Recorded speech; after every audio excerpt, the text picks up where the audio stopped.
welcome to Lifestyles of the Strange and Exotic Random Book Review. And this is Titanic, Story of the Unsinkable Ship. And it says 1 hour history. And this was a freebie on Amazon there. I think fairly recently. Now everybody knows the story. Big boat out of England hits a giant piece of ice, sinks. King of the world. And, you could pretty much sum it up in that. So it's very few new things brought to the story. But there were some kind of interesting tidbits that I wasn't at least aware of.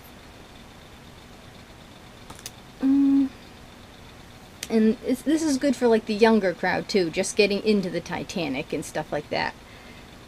Again, very quick read. They weren't kidding. 1 hour history, but there's a lot of history in it too. It doesn't just sort of water things down, but it doesn't like go into so much detail covering every teeny tiny point.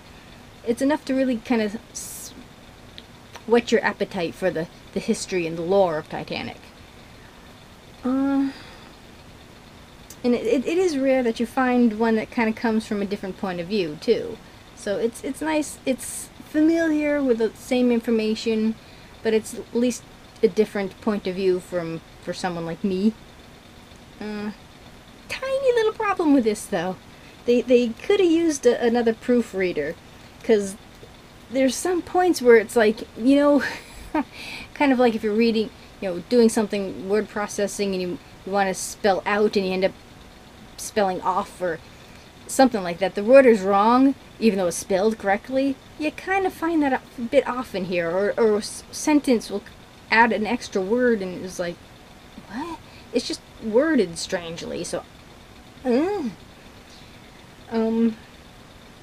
this is by Henry Freeman, so yeah, it was new because it was 2016.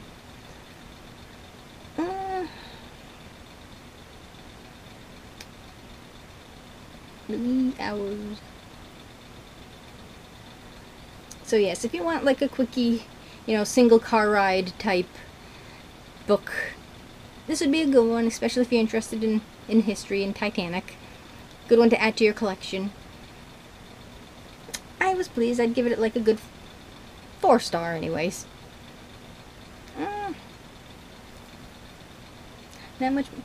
Not sure what more to say about it then, Out of all the huge Titanic stories, a good quickie one. So, thank you for watching. Do remember to comment, rate, share, and subscribe. There's always room for one more at The Strange and Exotic. See you next time, and happy reading!